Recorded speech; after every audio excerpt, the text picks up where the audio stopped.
Hello everyone, দুষ্টু মিষ্টি শোনায় আপনাদের সকলকে জানাই অনেক অনেক ভালোবাসা। আশা করি আপনারা সকলে খুব ভালো আছেন, আমরা অনেক ভালো আছি। আর সবাইকে জানাই শুভ স্বাধীনতা দিবস। আর দেখুন এখানে সোনা দুই দিদি মিলে কি সুন্দর পতাকা করছে। আর সোনাকে এই ড্রেসটা পরে কেমন লাগছে সবাই আপনারা কমেন্ট করে জানাবেন। ছোট হয়ে গেছে। আর সোনার ঠাম্মি ওখান থেকে আসছিল। আর সোনার মাকে কেমন লাগছে সবাই কমেন্ট করে জানাবেন। সোনার বাবাকে কেমন লাগছে। আর সোনাকে এই ড্রেসটা গিফট করেছে সোনার দিদুন এটা কাশ্মীরে বেড়াতে গেছিলো, সেখান থেকে কিনে এনেছে। তো সোনার এত সুন্দর ফিটিংস হয়েছে আর এত ভালো লাগছে কি বলবো। না হয়েছে ড্রেসটা ছোট, না হয়েছে বড়। আর সোনা তো এই ড্রেসটা পরে এত খুশি ছিল, কি বলবো, খুলতেই চাইছিল না। আর দেখুন সোনা এত মজা করে পতাকা নিয়ে আসছিল যে ও রাস্তা এদিক ওদিক করে ফেলছে। আর সত্যি খুব মজা করেছে। আর এই দেখুন সোনার ছোট দিদির অবস্থা দেখুন। এই যে আমরা চলে এসেছি পতাকা উত্তোলন, আমরা একটু দেরি করে ফেলেছি, পতাকা উত্তোলন হয়ে গেছে সকাল সকাল। আর এখানে দেখুন সোনার বড় দিদি, ছোট দিদি সবাই মিলে দাঁড়িয়ে দাঁড়িয়ে আছে।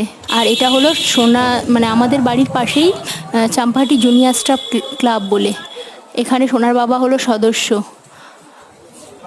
তো আমাদের আমন্ত্রণ করেছিল, তো আমরা গেছিলাম সবাই মিলে, তো খুবই মজা হয়েছে। আর সোনা দেখুন এখানে দাঁড়িয়ে দাঁড়িয়ে দেখছে সবাইকে। আর সোনার ছোট দিদি দেখুন স্যালুট করছে। আর এখানে একটা সুন্দর খুবই সুন্দর হয়েছে, অঙ্কন প্রতিযোগিতা হয়েছে, নাচ হয়েছে, গান হয়েছে, সব কম্পিটিশন হয়েছে।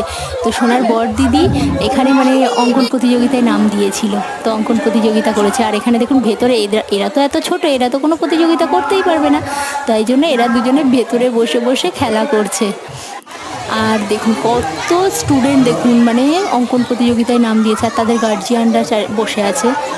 অনেক ছেলে মেয়ে অঙ্কন প্রতিযোগিতায় নাম দিয়েছে, আর খুব ভালো লাগছিল। অনেক যারা নাচের কম্পিটিশনের জন্য তারাও দাঁড়িয়ে আছে। এরপরেই নাচের হবে, তারপরে গানের হবে, খুব ভালো হয়েছিল। আর এখানে দেখুন সোনাকে আমার বলতে লাগেনি, সোনা একা একাই ওটাকে কী বলে প্রণাম করছে। আপনারা হয়তো বলবেন ওই যে যে পতাকা এঁকেছে তার উপরে উঠে গেছে, কিন্তু বাচ্চা মানুষ তো ওই জন্য আমি আর জুতো খোলার সময় পাইনি, তার আগেই সোনা ওটাকে প্রণাম করার জন্য চলে গেছে। সোনাকে আমার বলতে লাগলো না, ও নিজেই প্রণাম করতে গেছে। ও ভেবে ও সত্যিই ঠাকুর ভেবেই প্রণাম করেছে। আর দেখুন তারপরে বাড়ি চলে আসলাম আস্তে আস্তে। আর সোনা দেখুন একটু অ্যাটিটিউড নিয়ে হাঁটছে।